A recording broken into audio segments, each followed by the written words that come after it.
ไอ้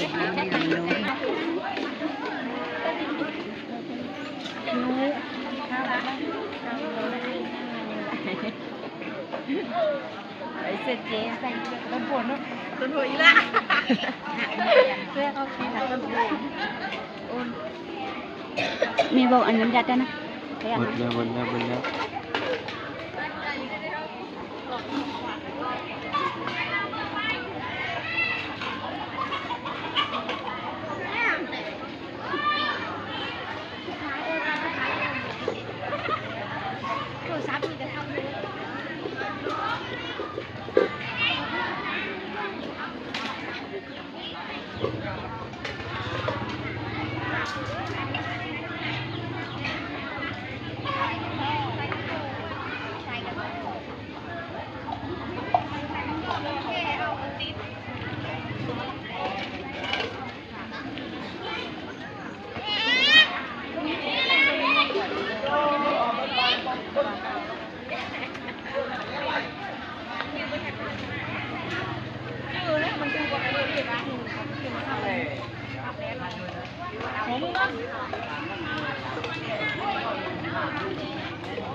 เฮ้ย